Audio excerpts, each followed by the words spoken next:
കണ്ണടച്ച് നിന്നാലും തിലക സാർ മുമ്പിൽ ഇരിക്കുന്ന ഫീലാണ് എനിക്ക് കിട്ടണേ. എപ്പോഴെങ്കിലും തിലക സാറിനെ ചെയ്ത് കാണിക്കുമെന്ന് ചോദിക്കാറുണ്ട്, പക്ഷെ അതിനുള്ളൊരു ധൈര്യം കാണിക്കാറുണ്ടോ? ചിക്കുവിൻ്റെ അടുത്ത് ഇങ്ങനെ ഒന്ന് ഇമിറ്റേറ്റ് ചെയ്തേ എന്ന് പറഞ്ഞാൽ എനിക്ക് ചെയ്യാൻ പറ്റില്ല. നേരെ മറിച്ച് അദ്ദേഹത്തിന്റെ പൈലറ്റ് കേട്ടാൽ ഞാൻ ചെയ്യും. എനിക്ക് അവാർഡ് കിട്ടിയ കാര്യം ഞാൻ തന്നെ അച്ഛനെ അങ്ങോട്ട് വിളിച്ചു പറയും. സാധാരണ ചെയ്യുന്നത് അച്ഛൻ ഓടി വന്ന് മക്കളെയൊക്കെ എടുത്ത് കെട്ടിപ്പിടിച്ച് ഉമ്മ കൊടുത്ത് മോനെ വെടികൂട്ട് അല്ലെങ്കിൽ അങ്ങനെയൊക്കെ ഞാനും പ്രതീക്ഷിച്ചു. പക്ഷേ അച്ഛൻ്റെ ഒരു രീതി അങ്ങനെയല്ല. ഞാൻ അച്ഛനെ വിളിച്ചിട്ടെന്ന് വെച്ചാൽ ഈ പ്രാവശ്യത്തെ അവാർഡ് എനിക്കാണ്, ആ എന്നൊരു മൂടന് മാത്രമേ ഉള്ളൂ, വേറൊന്നും പറഞ്ഞില്ല. പക്ഷെ എനിക്കത് മതി. പ്രേം നസീർ അതുപോലെ തന്നെ മമ്മൂട്ടിയൊക്കെ എൻ്റെ വോയിസിന് ഇണങ്ങുന്നതാണ്. പക്ഷെ മോഹൻലാലിന്റെ ശബ്ദമൊക്കെ അന്ന് എടുക്കാൻ ഞാൻ ധൈര്യം കാണിച്ചു എന്നുള്ളതാണ്. ശോഭി തിലകൻ എന്നൊരു ഡബ്ബിംഗ് ആർട്ടിസ്റ്റ് ഉണ്ട് എന്ന് ജനങ്ങൾ അറിഞ്ഞത് റിയാസ് ഖാനെ ഞാൻ ബാലേട്ടനിൽ ഡബ് ചെയ്തപ്പോഴാണ്. ചെസ് എന്ന് പറയുന്ന പടത്തിൽ എന്നെ ഡബ് ചെയ്യാൻ വിളിച്ചിട്ട് എനിക്ക് പറ്റിയില്ല. എത്ര ഞാൻ നോക്കിയിട്ടും സിങ്ക് ആവുന്നില്ല. സത്യം പറഞ്ഞാൽ എനിക്ക് ഏറ്റവും കൂടുതൽ ഡബ് ചെയ്യാൻ ബുദ്ധിമുട്ട് എനിക്ക് ഡബ് ചെയ്യാൻ. മറ്റുള്ളവർക്ക് ഡബ് ചെയ്യാൻ എനിക്ക് ഇത്രയും ബുദ്ധിമുട്ടില്ല. എന്നെ ഇതുവരെ ആരും ഇമിറ്റേറ്റ് ചെയ്തിട്ടില്ല. റിയാസ് ഖാനെ ഇമിറ്റേറ്റ് ചെയ്തിട്ട് എന്റെ വോയിസ് ഇമിറ്റേറ്റ് ചെയ്താണ്. റിയാസ് ഖാനെയാണ്, എന്നെയല്ല. അടുത്തതായി വരുന്നു റിയാസ് ഖാൻ എന്ന് പറഞ്ഞിട്ട് ഒന്ന് പറയുന്നത് കോട്ടേടാ ബാലേട്ട എന്ന് പറയുന്ന സാധനം. അത് ഡബ്ബിലേക്ക് ഞാനാ. അതാണ് ബാലേട്ടൻ. ഒളിച്ചു വെക്കാൻ മാത്രമല്ല അഭിനയിക്കാനും മിടുക്കനാ. കോട്ടേടാ ബാലേട്ട.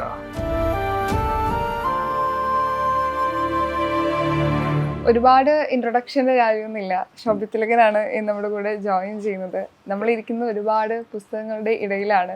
പുസ്തകങ്ങൾ വായിക്കാനും ഇഷ്ടമുള്ള ഒരാളാണോ? പുസ്തകങ്ങൾ വായിക്കാൻ ഇഷ്ടമൊക്കെയാണ്, പക്ഷേ സമയം കിട്ടാറില്ല എന്നുള്ളതാണ് ഏറ്റവും വലിയ പ്രശ്നം. പിന്നെ ഈ ലൈബ്രറി കാണുമ്പോൾ എൻ്റെ മനസ്സിലേക്ക് ആദ്യം വരുന്ന ചിത്രം എന്ന് പറയുന്ന എൻ്റെ അച്ഛൻ്റെ ബെഡ്റൂമാണ്. അച്ഛൻ്റെ ബെഡ്റൂമിൽ ഇങ്ങനെ ചുറ്റിനും ഒരു ഇതുപോലത്തെ ഷെൽഫുണ്ട്. ആ ഷെൽഫിൽ മൊത്തം പുസ്തകങ്ങളാണ്. പുള്ളിക്കാരൻ ഒരുപാട് വായിക്കുന്ന ഒരാളായിരുന്നു. അപ്പോൾ ആ വായന കണ്ടിട്ട് വായിക്കണമെന്നൊക്കെ താല്പര്യം തോന്നാറുണ്ട്. പക്ഷേ കുറച്ച് വായിക്കുമ്പോഴേക്കും മടുക്കും, അങ്ങനെ നിർത്തും. പക്ഷെ അദ്ദേഹത്തിൻ്റെ ആ വായനയിൽ നിന്നും പുള്ളിക്ക് ഒരുപാട് കാര്യങ്ങൾ കിട്ടിയിട്ടുണ്ട്. അതുകൊണ്ട് തന്നെ ആണ് ഇത്രമാത്രം സൂര്യന് താഴെയുള്ള എന്ത് കാര്യത്തെക്കുറിച്ചും പുള്ളി വളരെ ഒരു വല്ലാത്ത രീതിയിൽ സംസാരിക്കും, എന്തിനെക്കുറിച്ച് സംസാരിക്കും. അപ്പോൾ അതുകൊണ്ട് പുസ്തക വായന ഒരു വലിയ കാര്യമാണ്. അപ്പോൾ ഇത് കാണുമ്പോൾ എൻ്റെ മനസ്സിലേക്ക് വരുന്ന ചിത്രം അതാണ്. 39ാമത്തെ വയസ്സിലാണ് അതിലേക്ക് ഡബിങ് ചെയ്യുന്നത്. അതിന് മുൻപ് ചേട്ടൻ്റെ ഒരു കരിയർ എന്തായിരുന്നു ചെയ്തതെന്ന് അറിയാനുള്ള ഒരു ആഗ്രഹമുണ്ട്. അല്ല, അതിനു മുമ്പ് ഞാൻ പറഞ്ഞില്ലേ, ഞാൻ 94 കേരള യൂണിവേഴ്സിറ്റി വിന്നറായി മിമിക്രി എന്ന് പറയുന്ന കലയിലൂടെ. കായംകുളം MSN കോളേജിൽ വെച്ച് നടന്ന യൂത്ത് ഫെസ്റ്റിവലിനായിരുന്നു എനിക്ക് പ്രൈസ് കിട്ടിയത്. അപ്പോൾ അതിനുശേഷം കുറേ അധികം പ്രോഗ്രാംസ്, ഇങ്ങനെ മിമിക്രി പ്രോഗ്രാംസ് ചെയ്യാൻ പറ്റി. അത് കൊല്ലം, തിരുവനന്തപുരം ബേസ്ഡ് ആയിട്ട് കുറേ ആറ്റുകാൽ പൊങ്കാലയ്ക്കൊക്കെ ഞാൻ പ്രോഗ്രാം ചെയ്തിട്ടുണ്ട്. അപ്പം അന്നുണ്ടായിരുന്ന മിമിക്രിയിലെ മിമിക്രിയിലെ കാലം മാറുന്നത് കേട്ടില്ലേ? അതായത് നമ്മുടെ കോട്ടയം നസീർ, ജോസഫ് വിൽസൺ, അതുപോലെ തന്നെ ജോബിയൊക്കെ അവരൊക്കെ പ്രോഗ്രാം ചെയ്യുന്ന സമയമാണ്. അപ്പോൾ അവരുടെ കൂടെയൊക്കെ പ്രോഗ്രാം ചെയ്യാനായിട്ട് കൊല്ലം സുൽഫി എന്ന് പറയുന്ന കക്ഷി, അങ്ങനെ പ്രോഗ്രാം ചെയ്യാനായിട്ട് സാധിച്ചിട്ടുണ്ട്. ചെറിയ 1-2 പ്രോഗ്രാമേ അവരോട് കൂടെ ചെയ്തിട്ടുള്ളൂ. പക്ഷേ അതുകൂടാതെ എൻ്റെ ബാനറിൽ തന്നെ ഞാൻ എനിക്ക് 300-ന് മുകളിൽ സ്റ്റേജ് കളിച്ചിട്ടുണ്ട്. ഈ മിമിക്രി ചെയ്യുന്ന സമയത്ത് ആരുടെ വോയിസ് ആണ് എടുക്കുക?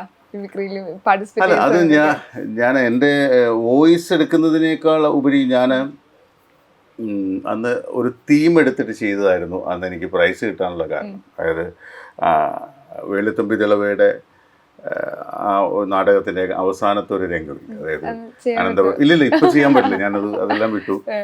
ഈ പറയുന്ന അദ്ദേഹം ആത്മഹത്യ ചെയ്യുന്ന അല്ലെങ്കിൽ ആ മരിക്കുന്ന സീക്വൻസ് ഒരേ സമയത്ത് 2 ആർട്ടിസ്റ്റുകൾ അത് അഭിനയിച്ചാൽ എങ്ങനെ ഇരിക്കും എന്നുള്ള ആ രീതിയിലൊക്കെ ഒരു തീമായിട്ടാണ് ഞാൻ ചെയ്തത്.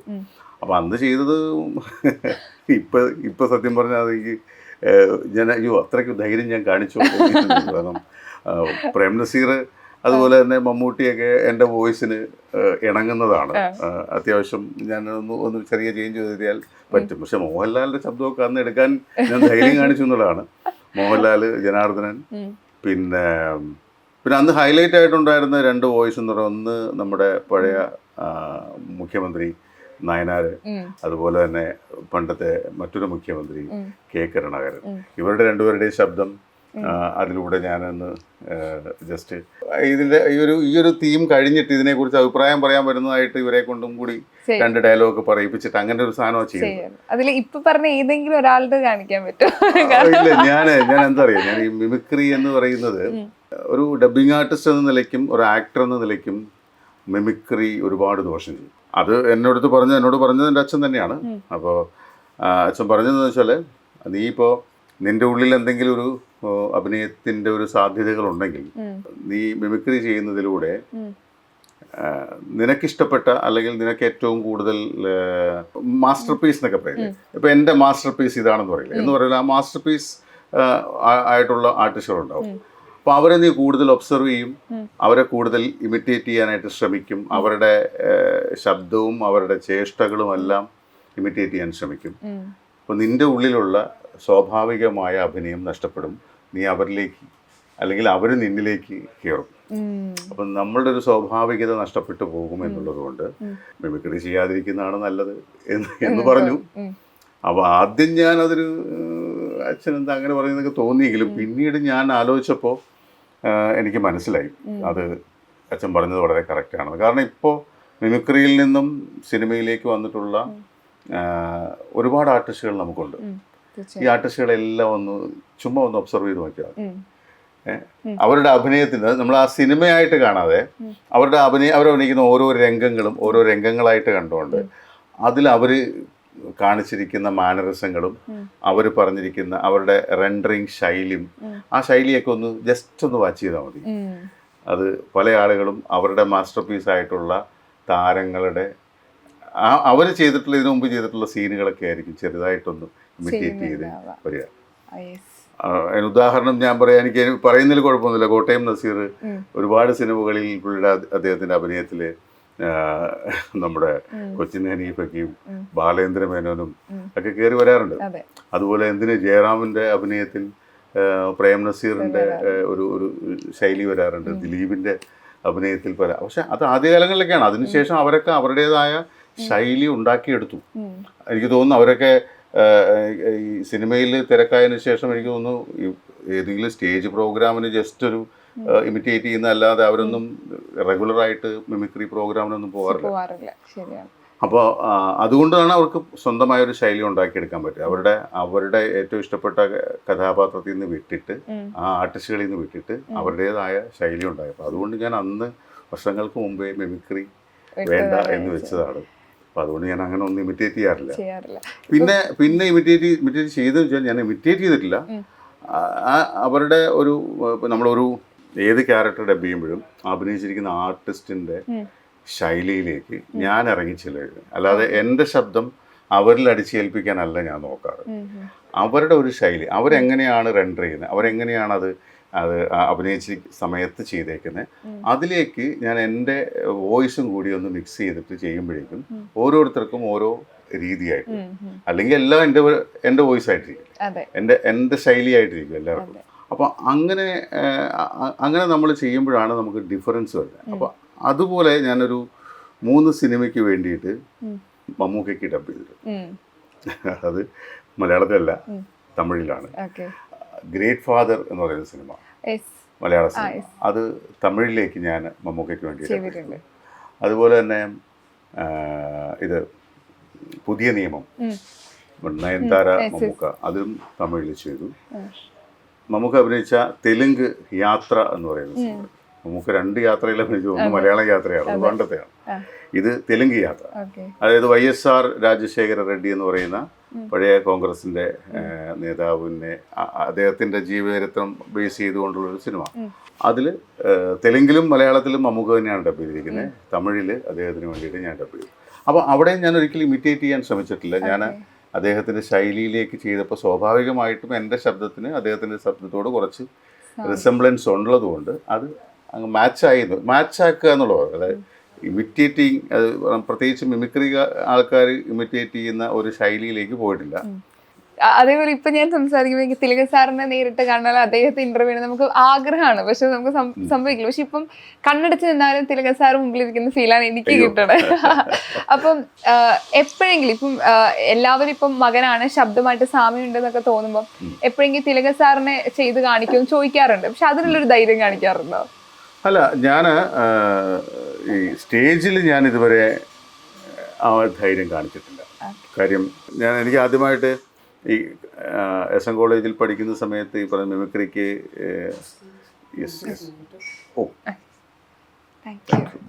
മിമിക്രിക്ക് പ്രൈസ് കിട്ടിയ സമയത്ത് അതിൻ്റെ ആ ഫങ്ഷൻ ഉണ്ടല്ലോ, ഈ സർട്ടിഫിക്കറ്റ് വിതരണം ചെയ്യുന്ന ഫങ്ഷൻ വൈകുന്നേരമുണ്ട്. അപ്പോൾ അന്ന് ഇന്ത്യൻ സിനിമയിലെ ലെജൻഡുകളിൽ ഒരാളായ ഓംപുരി സാറായിരുന്നു അന്ന് സർട്ടിഫിക്കറ്റ് തന്നത്. എനിക്ക് അദ്ദേഹത്തിൻ്റെ കയ്യിൽ നിന്ന് സർട്ടിഫിക്കറ്റ് വാങ്ങിച്ചത്. അപ്പോൾ അതിനുശേഷം നമുക്ക് സമ്മാനം കിട്ടിയ ഐറ്റം നമ്മളെല്ലാവരും ഓരോരുത്തരും ഓരോ ഇതിലും പാർട്ടിസിപ്പൻസും അവിടെ അവതരിപ്പിക്കണം. അപ്പോൾ അങ്ങനെ അവതരിപ്പിച്ചപ്പോൾ ഞാൻ ഈ ഒരു സംഭവം ചെയ്തപ്പോഴേക്കും ഓഡിയൻസിൻ്റെ ഇടയിൽ നിന്ന് തിലകൻ എന്ന് വിളിച്ചു പറഞ്ഞു, തിലകനെ അവതരിപ്പിക്കണം എന്ന് വിളിച്ചു പറഞ്ഞു. അപ്പം ഞാൻ അവരോട് പറഞ്ഞു, തലയൊരിക്കുമ്പോൾ വാലാടാൻ പാടില്ല, അതുകൊണ്ട് അത് ചെയ്യാൻ നിർബന്ധിക്കരുത് എന്ന് പറഞ്ഞ് ഞാൻ ഒഴിഞ്ഞു മാറി. പക്ഷേ അദ്ദേഹത്തിന് വേണ്ടിയിട്ട് പെയ്തൊഴിയാതെ എന്ന് പറയുന്ന ഒരു സീരിയലിലും അതുപോലെ തന്നെ 3 സിനിമകളിലും അദ്ദേഹത്തിന് വേണ്ടി ശബ്ദം കൊടുത്തിട്ടുണ്ട്. ഒരു സിനിമയ്ക്ക് വേണ്ടി അദ്ദേഹത്തിന് പാട്ടും കൂടി പാടിയിട്ടുണ്ട്. അതെ, ഓഗസ്റ്റ് ക്ലബ് എന്ന് പറയുന്ന സിനിമയ്ക്ക് ഫുൾ അദ്ദേഹത്തിന് വേണ്ടി ഡബ് ചെയ്തതും പുള്ളി പാടുന്ന ഒരു പാട്ടുണ്ട്, ആ പാട്ടും ഞാൻ തന്നെയാണ് പാടിയിരിക്കുന്നത്. അതൊരു വലിയൊരു ഭാഗ്യം കൂടി. അതെ അതെ, അത് പക്ഷേ അതും ഞാൻ പറയാം, ഞാനൊരിക്കലും എനിക്കിങ്ങനെ ഇപ്പോൾ ചിക്കുവിൻ്റെ അടുത്ത് ഇങ്ങനെ ഒന്ന് ഇമിറ്റേറ്റ് ചെയ്തേ എന്ന് പറഞ്ഞാൽ എനിക്ക് ചെയ്യാൻ പറ്റില്ല. നേരെ മറിച്ച് അദ്ദേഹത്തിൻ്റെ പൈലറ്റ് കേട്ടാൽ ഞാൻ ചെയ്യാം. പൈലറ്റ് കേട്ടാൽ ഞാൻ ആ പൈലറ്റ് കേട്ടിട്ട് ഇമ്മീഡിയറ്റ് ചെയ്ത് കഴിഞ്ഞാൽ ആ വോയിസ് കറക്റ്റായിട്ട് വരും. മലയാളത്തിൽ ഇത്രയും മികച്ചൊരു നടന്റെ മക്കളിൽ ഒരാളാണ്. അപ്പം അഭിനയത്തിലേക്ക് വരുന്നതാണ് ആളുകൾ പ്രതീക്ഷിക്കുക, പക്ഷെ ഡബിങ്ങിലാണ് വന്നിട്ടുള്ളത്. അതെന്തുകൊണ്ട് ഡബിങ് തിരഞ്ഞെടുക്കാം, അല്ലെങ്കിൽ ഇത്ര വർഷം ഡബിങ് ചെയ്യാം? അഭിനയമല്ലേ? തീർച്ചയായിട്ടും ഡബിങ് എന്ന് പറയുന്ന അഭിനയം തന്നെയാണ്. ഞാനൊരിക്കലും ഡബിങ്ങിനെ വേറൊരു കലയായിട്ട് ഞാൻ കാണുന്നില്ല. കാരണം നല്ലൊരു അഭിനേതാവിന് മാത്രമേ നന്നായിട്ട് ഡബ് ചെയ്യാൻ പറ്റുള്ളൂ. അല്ലാതെ നമുക്ക് എല്ലാവർക്കും ഡബ് ചെയ്യാൻ പറ്റും, ആർക്ക് വേണമെങ്കിലും ഡബ് ചെയ്യാം.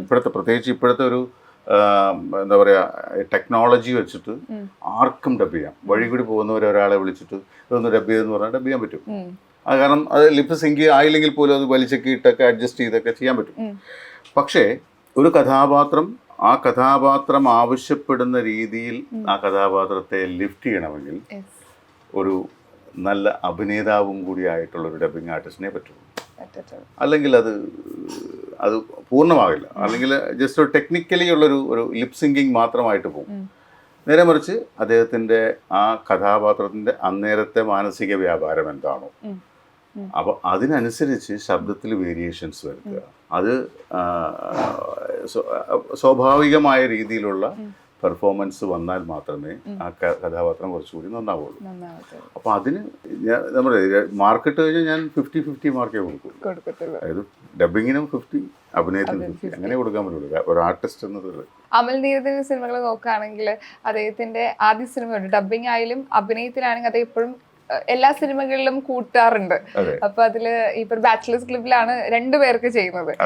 അദ്ദേഹം എന്ന് വെച്ചാൽ ഈ ഡബിങ്ങിലായാലും അല്ലെങ്കിൽ ക്യാരക്ടേഴ്സിൽ ഏത് മോഡുലേഷൻ വേണമെന്ന് കൃത്യമായിട്ട് തന്നെ പറഞ്ഞിരുന്ന ആളാണ്. അപ്പൊ ഇങ്ങനെ ആ സിനിമയിൽ 2 പേർക്ക് ഡബ് ചെയ്യുക, അപ്പൊ അദ്ദേഹം കൃത്യമായിട്ട് അത് എങ്ങനെയാണ്? അത് സത്യം പറഞ്ഞാല് അമൽ നീരദ് എന്ന് പറയുന്ന സംവിധായകനെ ഞാൻ എപ്പോഴും വളരെ അത്ഭുതത്തോടെ കാണുന്ന ഒരാളാണ്. കാരണം അദ്ദേഹത്തിന് എന്തോ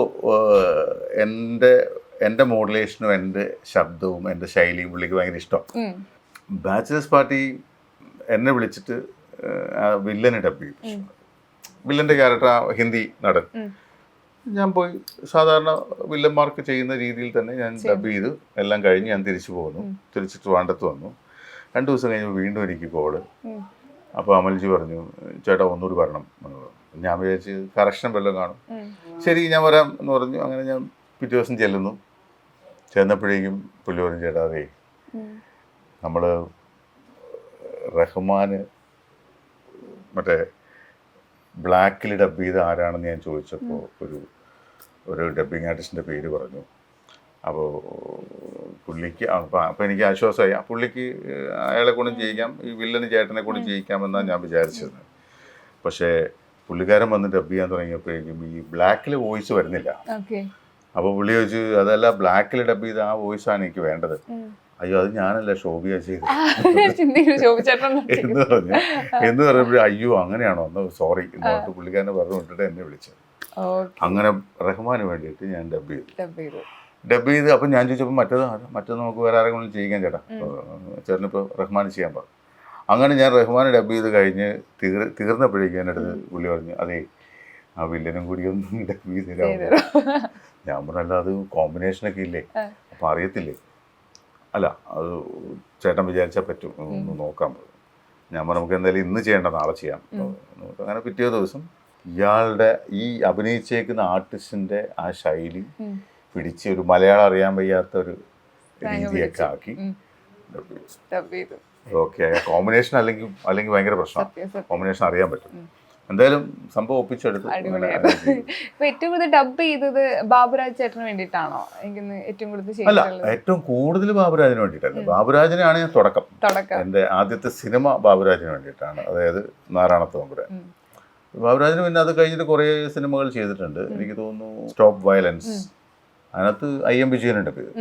IM വിജയൻ ആകാശത്തിലെ പുറവുകളും ഡബ് ചെയ്തിട്ടുണ്ട്. അത് ഭയങ്കര രസമായിരുന്നു. അയ്യോ അത് എനിക്കിപ്പോഴും, ഞാൻ ഇപ്പോൾ അമ്മയുടെ കുടുംബസംഗമത്തിന് ഫുട്ബോൾ കളിച്ചായിരുന്നു. അപ്പോൾ നമ്മുടെ റഫറി ആയിട്ട് IM വിജയനായിരുന്നു. പുള്ളിക്കാരനെ കാണുമ്പോഴൊക്കെ എനിക്കിത് ഓർമ്മ വരുന്നത്. പുള്ളിക്കാരനെ ആ സിനിമയിൽ പുള്ളിയുടെ ഫസ്റ്റ് സീൻ എന്ന് പറയുന്നത് പുള്ളി ജയിലിൽ നിന്ന് ഇറങ്ങി വരുന്നത്. അപ്പോൾ ജയിലിൽ നിന്ന് ഇറങ്ങി വന്നിട്ട് പുള്ളിക്കാരൻ ഇങ്ങനെ ഒരു ലോറിക്കകത്താണ് വരുന്നത്. ലോറിക്കകത്ത് വന്നിട്ട് ലോറിയിലേക്ക് അപ്പുറത്തെ പറമ്പിലെ പിള്ളേർ ഫുട്ബോൾ കളിച്ചിട്ട് ഒരു ബോൾ വന്നിങ്ങനെ വന്ന് വീഴും. പുള്ളി അവിടെ നിന്ന് ചാടി ഇറങ്ങിയിട്ട് ഒരു കിക്ക് ചെയ്യുന്നു. അത് അങ്ങനെയൊക്കെ വന്നിട്ട് പുള്ളി ഈ ലോറിയുടെ ഒരു ബോണറ്റ് ഉണ്ട്, ആ ബോണറ്റിന്റെ മുകളിൽ കയറി ഇരുന്നിട്ട് ആണ് ഡയലോഗ്.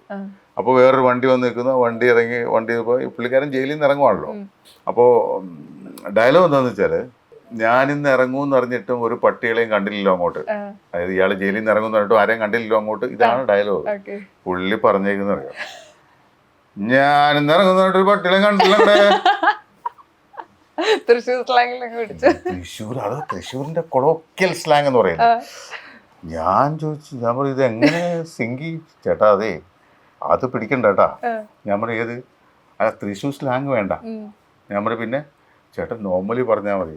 ഞാൻ പറഞ്ഞു നോർമലി പറഞ്ഞാൽ മതി, തൃശ്ശൂർ സ്ലാങ് വേണ്ട ഒക്കെ ഞാൻ സമ്മതിക്കുന്നു. പക്ഷെ ഈ പുള്ളിയുടെ ലിപ്പിൽ ഇത് എങ്ങനെ ഞാൻ ചേട്ടാ അതെങ്ങനെയെങ്കിലും നമ്മൾ ശരി നോക്കാം. അതുകൊണ്ട് ഭയങ്കര മറ്റേ വെടിയുണ്ട കണക്കുള്ള സ്പീഡല്ലേ, ആ സ്പീഡ് നമുക്ക് സ്പീഡ് കൂടി കഴിഞ്ഞാൽ ഭയങ്കര പാടാണ്, മോഡുലേറ്റ് ചെയ്യാൻ വലിയ പാടാണ്. അപ്പോൾ ആ സ്പീഡ് വേണം താനും. ഇത് ഡയലോഗ് തൃശ്ശൂർ സ്ലാങ് വരണ്ട, സ്ലാങ് ഇല്ലാത്ത രീതി ചെയ്യണം. പിടിച്ചു കഷ്ടപ്പെട്ടെന്ന് പറഞ്ഞാൽ ഏറ്റവും കഷ്ടപ്പെട്ടെന്ന് വേണമെങ്കിൽ പറയാം. കാരണം അത് കഴിഞ്ഞിട്ട്, അത് മാത്രമല്ല, അത് കഴിഞ്ഞിട്ടുള്ള സീൻസൊക്കെ പുള്ളിക്കാരനെ കഴുത്തിൽ കടിച്ചു കൊല്ലുക ചെയ്യുന്നു. അതായത് കലാഭവൻ മണിയുടെ ക്യാരക്ടർ എനിക്ക് തോന്നുന്നു പേ വരൂ അങ്ങനെ ചെയ്തിട്ട് കഴുത്തിൽ കടിച്ചിട്ട് ഭയങ്കര സ്ട്രീമിങ്ങാണ് പുള്ളിക്കാരൻ. അത് ആ ഷോട്ട്, ഞാൻ ഡബ് ചെയ്ത ഷോട്ടുകളൊന്നും സിനിമയിൽ കാണിച്ചിട്ടില്ല, കുറേയൊക്കെ കട്ട് ചെയ്ത് കളഞ്ഞു. എങ്കിലും പക്ഷെ നമ്മൾ ഡബ് ചെയ്യേണ്ടി വന്നു അതല്ല. ആ കാറിച്ച അലർച്ച ഭീകരമായിട്ടുള്ള അലർച്ചയായിരുന്നു. അതെല്ലാം ചെയ്തു പുള്ളിക്കാരല്ലേ ചെയ്തു. പുള്ളി ഈ സ്പീഡിലാണ്, എല്ലായിടത്തും ഈ സ്പീഡിലാണ് പറയുന്നത്. പക്ഷെ ഒപ്പിച്ചെടുത്ത് ഇല്ല. ഞാൻ പുള്ളിയെ ഞങ്ങൾ കണ്ടെങ്കിലും ഞാൻ ഈ കാര്യം ഒന്നും പറഞ്ഞിട്ടില്ല. അത് കൂടാതെ പുള്ളിക്ക് വേറെ 2-3 സിനിമകളിൽ ഞാൻ ഡബ് ചെയ്തിട്ടുണ്ട്. ഏറ്റവും കൂടുതൽ ഡബ് ചെയ്തതില് ഭയങ്കരമായിട്ട് മാച്ച് ആയിട്ട് ചേട്ടന് സൗണ്ട് ആയിട്ട് മാച്ച് ആയിട്ട് തോന്നിയിട്ടുള്ള ആരെയാ ഏറ്റവും കൂടുതൽ? അങ്ങനെ ഞാൻ എല്ലാവരുമായിട്ടും മാച്ച് ആക്കാൻ ശ്രമിക്കാറുണ്ട്. പിന്നെ റിയാസ് ഖാൻ എനിക്ക് ഭയങ്കര, ഞാൻ പറയാം, എൻ്റെ ശരിക്കും പറഞ്ഞാൽ ഞാൻ മനസ്സിലാക്കിയത്, എനിക്ക് ബാക്കിയുള്ളവരുടെ കാര്യം എനിക്കറിയില്ല, ഞാൻ മനസ്സിലാക്കിയെടുത്തോളം എൻ്റെ ശോഭി തിലകൻ എന്നൊരു ഡബ്ബിങ് ആർട്ടിസ്റ്റ് ഉണ്ട് എന്ന് ജനങ്ങൾ അറിഞ്ഞത് റിയാസ് ഖാനെ ഞാൻ ബാലേട്ടനിൽ ഡബ് ചെയ്തപ്പോഴാണ്. ബാലേട്ടൻ എന്ന സിനിമയാണ് എൻ്റെ ഒരു ടേണിംഗ് പോയിന്റ് എന്ന് വേണമെങ്കിൽ പറയാം. പക്ഷെ ഞാൻ പറയുന്നു അത് എൻ്റെ മാത്രമല്ല, റിയാസ് ഖാൻ്റെയും ടേണിംഗ് പോയിന്റ് അതാണെന്ന് ഞാൻ പറയുന്നു. കാരണം അതിനു മുമ്പ് പുള്ളി ഒരുപാട് സിനിമകളിൽ അഭിനയിച്ചിട്ടുണ്ട്, പക്ഷെ അവിടെയൊന്നും പുള്ളിയെ റെക്കഗ്നൈസ് ചെയ്തിട്ടില്ല.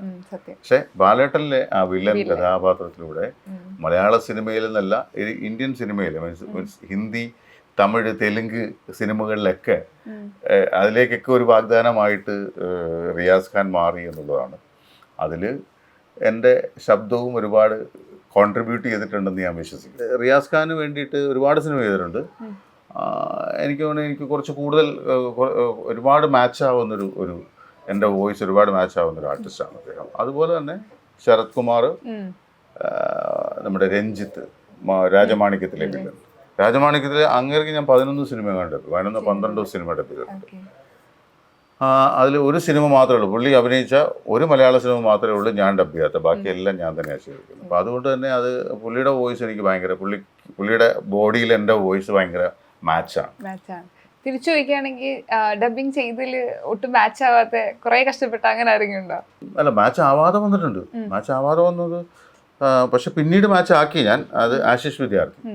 ആശിഷ് വിദ്യാർത്ഥി ശരിക്കും നമ്മുടെ ചെസ് എന്ന് പറയുന്ന പടത്തിൽ എന്നെ ഡബ് ചെയ്യാൻ വിളിച്ചിട്ട് എനിക്ക് പറ്റിയില്ല. എത്ര ഞാൻ നോക്കിയിട്ടും സിങ്ക് ആവുന്നില്ല. കാരണം ഞാൻ പുള്ളിയുടെ ലിപ്പിൽ സിങ്ക് ചെയ്ത് ഡബ് ചെയ്യണമെന്നുണ്ടെങ്കിൽ നമ്മുടെ പണ്ടത്തെ ഈ കാസറ്റൊക്കെ വലിയില്ലേ, അതുപോലെ ഡബ് ചെയ്താൽ മാത്രമേ അതായത് ഇങ്ങനെ ഞാൻ നിന്നോട് പറഞ്ഞില്ലേ എന്നൊക്കെ അങ്ങനെയൊക്കെ പറയേണ്ടി വരും. അല്ലാതെ കാരണം പുള്ളിക്കാരൻ്റെ ഒരു ഇതെന്ന് പറഞ്ഞാൽ പുള്ളിക്കാരൻ ഡയലോഗ് പറയുമ്പോൾ തുടക്കം കേൾക്കും, പിന്നെ എൻഡും കേൾക്കും, ഈ ഇൻ ബിറ്റ്വീൻ കേൾക്കില്ല, ഒന്നും പുറത്തു വരുന്നില്ല. പുള്ളി ഇങ്ങനെ ഞാൻ ഇങ്ങോട്ട് വരണ്ടെന്ന് ഈ ഇടയ്ക്കുള്ള സാധനം കേൾക്കില്ല. അപ്പൊ അത് ഡബ് ചെയ്യാൻ അത് ഡബ് ചെയ്ത് ഒപ്പിക്കണമെന്നുണ്ടെങ്കിൽ നമ്മളിങ്ങനെ വലിച്ചഴച്ചൊക്കെ പറഞ്ഞാലേ ഒക്കുള്ളൂ. അപ്പൊ അത് പക്ഷെ അത് കഴിഞ്ഞിട്ട് പിന്നെ സുരേഷ് ഗോപിയുടെ ഒരു പടത്തിൽ അദ്ദേഹം അഭിനയിച്ച് തുളസീദാസ് സാർ, അത് എന്നെ വിളിച്ച് ഞാൻ തന്നെ ഡബ് ചെയ്തു. അത് ഞാൻ ഇത് മാറ്റാൻ പറ്റത്തില്ല. മറ്റത് പിന്നെ പുള്ളിയെ ക്യാരക്ടർ മാറ്റി, പുള്ളിയുടെ മലയാളി എന്നുള്ളത് മാറ്റി പുള്ളിയെ തമിഴിനാക്കിയിട്ടാണ് ചെസ്സിൽ ഡബ് ചെയ്തിരിക്കുന്നത്. CID മൂസയിൽ ഡബ് ചെയ്ത സെയിം ഡബിങ് ആർട്ടിസ്റ്റിനെ തമിഴ് ഡബിങ് ആർട്ടിസ്റ്റിനെ കൊണ്ടുവന്ന് ഇവിടെ ഡബ് ചെയ്തു. അപ്പോഴും ശരിയായി. തമിഴ് ചെയ്തപ്പോൾ പുള്ളിയുടെ കറക്റ്റ് സിങ്കായി. പക്ഷെ ഇത് എൻ്റെ അടുത്ത് തുളസിദാസ് പറഞ്ഞു മാറ്റാൻ പറ്റത്തില്ല, പുള്ളിയെ ക്യാരക്ടറൊന്നും മാറ്റാൻ പറ്റില്ല, നീ തന്നെ ചെയ്യണം, നീങ്ങി വാ എന്ന് പറഞ്ഞ് എന്നെ വിളിച്ചു.